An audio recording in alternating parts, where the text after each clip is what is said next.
What would you do if the secret of your pregnancy was revealed in the worst possible way? It was supposed to be a perfect night.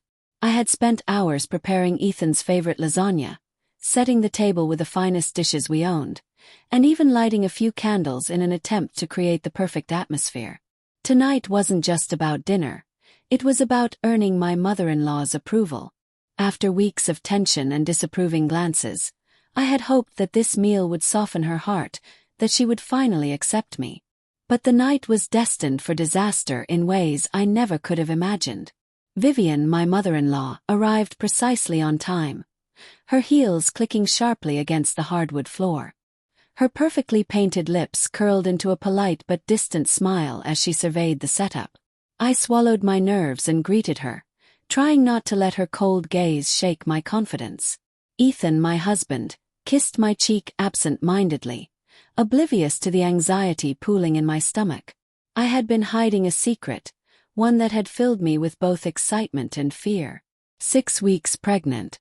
I had planned everything perfectly, down to the moment I would tell Ethan. I had even bought a tiny onesie that read "Daddy's Little Peanut," neatly wrapped in a small box waiting in the living room. But before I could reveal my secret, Vivian whispered something into Ethan's ear. I watched the transformation unfold in real time. His face shifted from calm to furious in an instant, his warm brown eyes turning cold. He pushed his chair back so forcefully that it screeched against the floor, the sound piercing through the air. "Is this true?" he demanded, his voice full of accusation.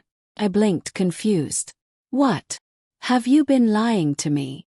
His voice rose, echoing off the dining room walls. I don't know what you're talking about," I stammered, my hands trembling. Before I could say another word, his hand shot out. The slap was so hard, so sudden, that I stumbled back against the wall. My cheek burned, the sting of betrayal more painful than the strike itself. Tears welled up in my eyes as nausea, already heightened by the pregnancy, overwhelmed me. And then it happened. I threw up right in front of them both. The room fell into a suffocating silence. I could see the disgust in Ethan's face as he stepped back, but then his eyes caught something on the floor. My purse had fallen open in the commotion, and a small white stick lay in plain view. "Pregnancy test. Positive pregnancy test." His face drained of color as he looked from the test to me. "Grace, are you?" Tears streamed down my face as I touched my stinging cheek. "Yes," I whispered. "I was going to tell you tonight." The silence stretched between us, thick and suffocating. Vivian's expression hardened, her lips pressing into a thin line, but even she couldn't hide the shock in her eyes. "Oh my God," Ethan muttered, his voice trembling. "Grace, I didn't." He reached for me, but I flinched away, my body instinctively recoiling from him. The man who had once promised to love and protect me had just hit me, while I was carrying his child. And in that moment, as I watched Ethan wrestle with the horror of what he had just done, it hit me. Our lives would never be the same. The secret I had wanted to share with joy had been revealed in the worst way possible. And now I had to decide. Could I ever trust him again? Could I forgive him? More importantly, could I stay with someone who had hurt me and our baby like this? The sound of a door creaking open startled all of us. Chloe, our next-door neighbor, stood in the doorway, concern written all over her face. "I heard shouting," she said, her eyes scanning the scene. My tear-streaked face, Ethan's guilty expression, Vivian's tense posture. "Is everything okay?" I knew deep down that nothing was okay.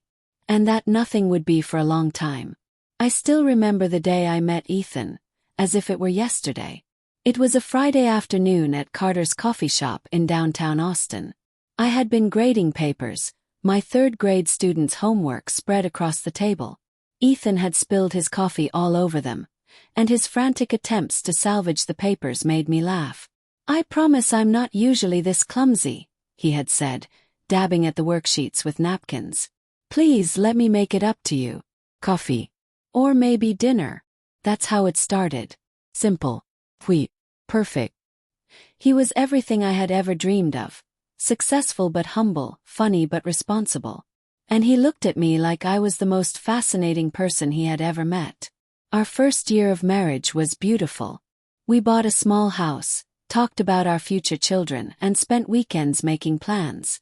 Then Vivian moved in. "It's just temporary, honey," Ethan had assured me. "Mom's having a hard time with the divorce. She needs support right now." I wanted to be understanding. I really did. But Vivian had a way of making me feel small in my own home. Nothing I did was ever good enough. The house wasn't clean enough. My cooking wasn't up to her standards. And apparently, I wasn't taking good enough care of her precious son. "Ethan works so hard," she'd say, watching me pack his lunch. "He needs more protein than that." When I was taking care of him, the changes in Ethan were subtle at first. He started criticizing things he had never noticed before. The way I folded his shirts, the food I cooked, how much time I spent talking to my sister. Each comment was preceded by a private conversation with his mother. And each one chipped away at the man I had once known. Then I found out I was pregnant. I should have been overjoyed. Instead, I felt terrified. And now, here I was, standing in our dining room, my cheek still burning from the slap, my hand protectively resting over my stomach, and my heart shattering in my chest. Chloe stepped forward, wrapping her arm around me. "She's coming with me," she said firmly, her voice like steel. "And you better not try to stop her." Vivian scoffed. "Ethan, darling, she's hysterical. You know how women get in her condition." The door closed behind us, muffling her voice. But the damage was already done. My perfect life had shattered in a single evening. And I had no idea how to pick up the pieces. "Hit you." In that moment, I became everything I hated about her.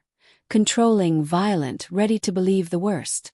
The sound of your head hitting the wall keeps replaying in my mind, over and over. And then, seeing that pregnancy test, he choked back a sob. The barista called out someone's order, making me jump. Ethan noticed and flinched at my reaction. I'm scared of you," I admitted quietly. "Do you understand that I'm carrying your child, and I'm scared of you?" "You should be," he whispered, his voice hollow. "What I did. There's no excuse. But, Grace, please believe me, it will never happen again.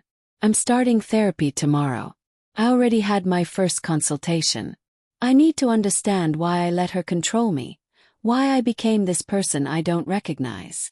I took a shaky breath. "I have conditions, Ethan. Non-negotiable ones." He leaned forward, his hands clasped together. "Anything. Vivian never sets foot in our house again. No holidays, no visits, nothing. She gets no information about the baby. No photos, no updates, nothing." "Done," he said immediately. "You continue therapy. We also do couples counseling. And if you ever raise a hand to me again, I'm gone. No discussions. No second chances.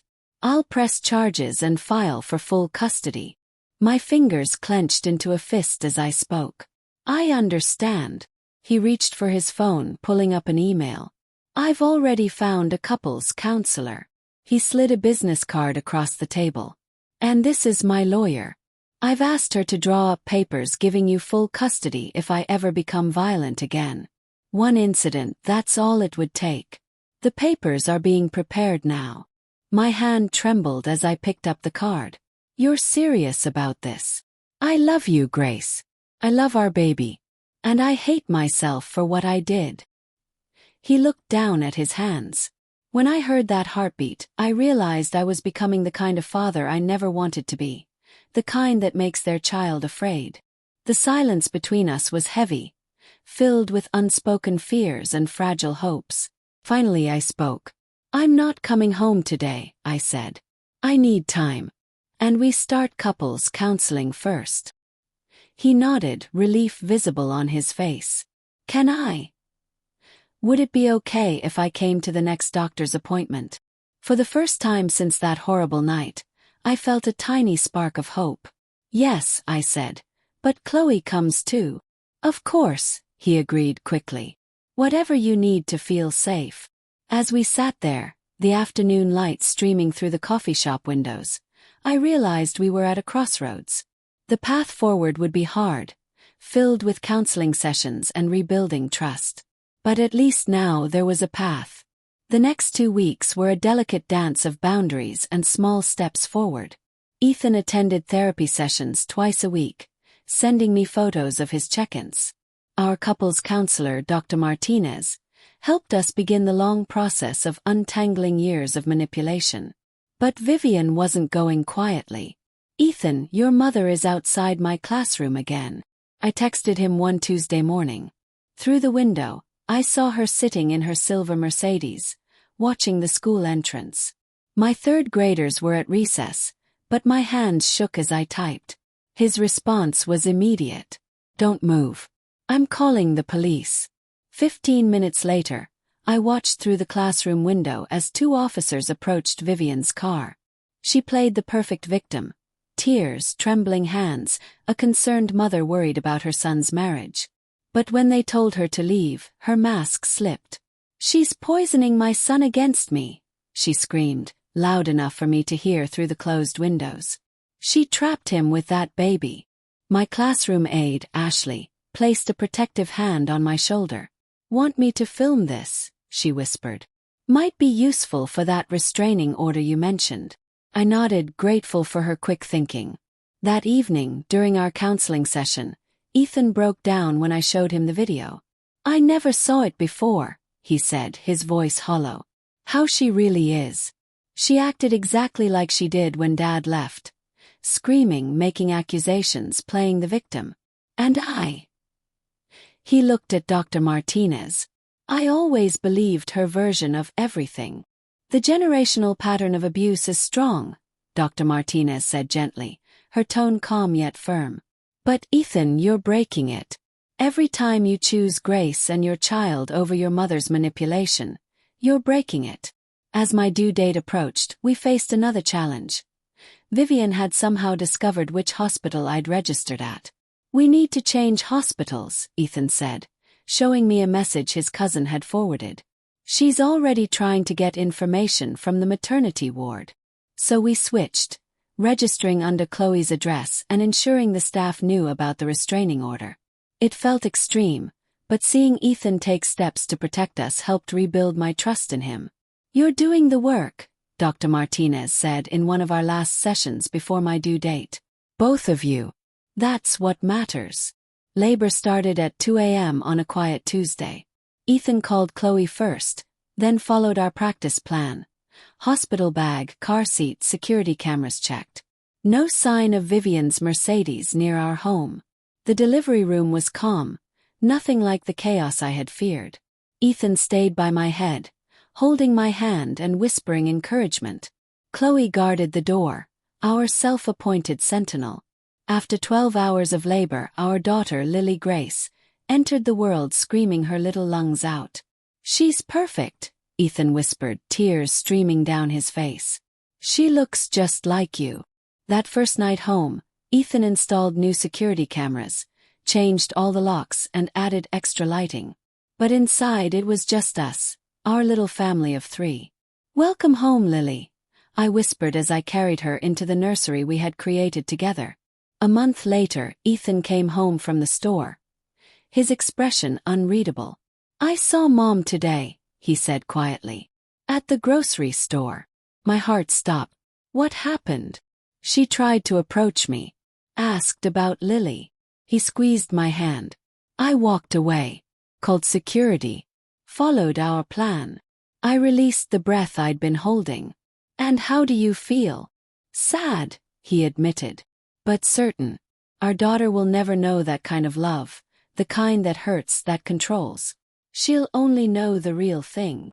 I looked down at Lily, sleeping peacefully in her crib, and knew he was right. The cycle was broken. Our home was filled with a different kind of love now. The kind that protects instead of controls. The kind that builds up instead of tearing down. Ethan took my hand. "Thank you." "For what?" I asked softly. "For giving me a second chance. For showing me what a real family looks like. For her."